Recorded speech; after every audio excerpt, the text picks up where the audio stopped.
So how about those granddaddies of the bartending profession? Harry Johnson, Jerry Thomas. What? You don't know those guys? Oh, come on. Google them, baby. Jerry Thomas with a J. Harry Johnson.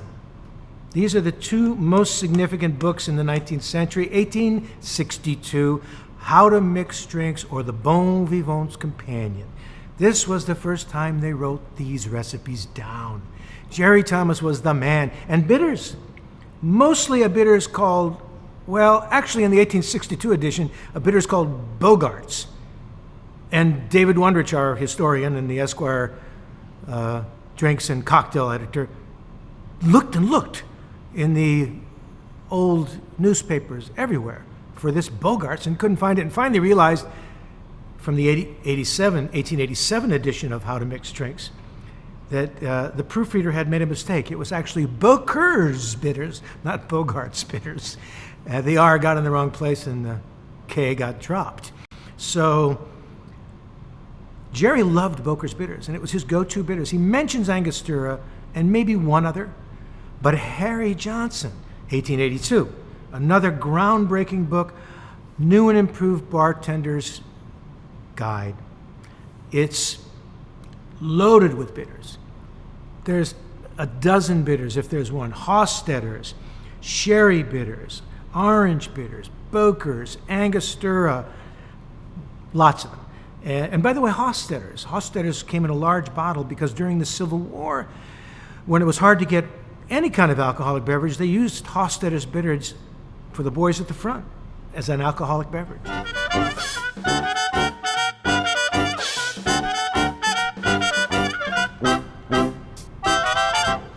So the Manhattan. I just put a cherry in. If I were you, I'd try making your own cherries. There's a couple of recipes out there, certainly some of the old books if you got a hold of them. In the summertime when cherries are really cheap, get a bunch of them and figure out a good way to macerate them in strong spirits and sugar, maraschino maybe. There's lots of recipes. Bottle them up, use them all winter long. Why not?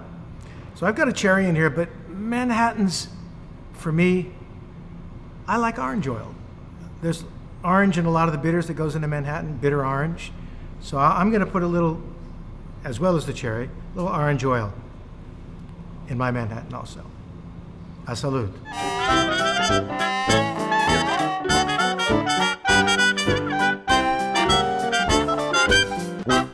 I like a non-spicy vermouth for my Manhattans because I want the bitters to stand out. There are some really spicy vermouths, and you know them, we love them. Are you kidding me? I drink the Carpano Formula Antico as a spirit over an ice cube. It's just lovely.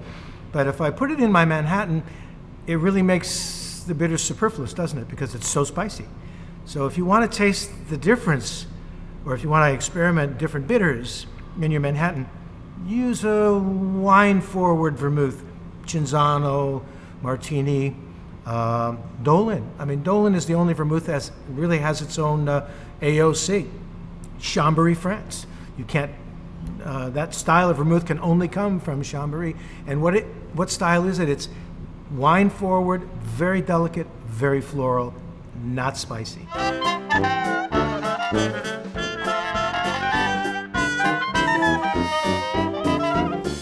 Now, some of you geeky bartenders out there may have noticed that in Jerry Thomas's 1887 edition, because the Manhattan did not appear in his 1862 edition, it hadn't been invented. And where was it invented? Who invented the Manhattan? Well, Gary Reagan has it that a bartender on the Bowery in Manhattan named Black was famous for his Manhattan. There was some lore that Winston Churchill's mother, Jenny Churchill, who was an American woman, by the way, living in England, came back to the United States when her dad's best friend was elected governor of New York. Her dad had since passed away, and she came back to attend the party for Governor Tilden, a former Civil War general who was elected governor of the state of New York. And Laura has it that she asked the barman at the Manhattan Club to come up with an appropriately distinguished cocktail for an appropriately distinguished governor. Well, again, our dear friend David Wondrich did some research on that little bit of lore, And David's always taking the fun out of our stories. Why ruin a story with the truth? Anyway, he found out that when Governor Tilden's party took place in Manhattan, when he was elected governor, Jenny Churchill was back in England giving birth to Winston and couldn't have been attending the party. So whether or not that happened, it did come from New York. It is made with whiskey and vermouth and bitters, and it is called the Manhattan, and it is one of the great drinks ever.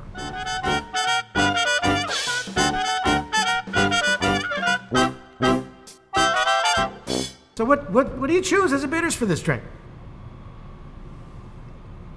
How about Angostura? It worked for 100 years. How about this Abbott's, the new one from San Francisco? What about Bitter Truth? They're aromatic, fantastic, very complex, very interesting. What about my allspice heavy bitters? How about Joe Fee's whiskey barrel? A lot of cinnamon notes in it. Could be like that George Winter cocktail. How about them all? How about you just dissect your next Manhattan into 5 parts and try each one of those bitters in it and see how it changes the drink. Make a generic Manhattan with no bitters and dash each of these bitters or 6 other bitters aromatic style that you like and see how it changes dramatically the flavor of this drink.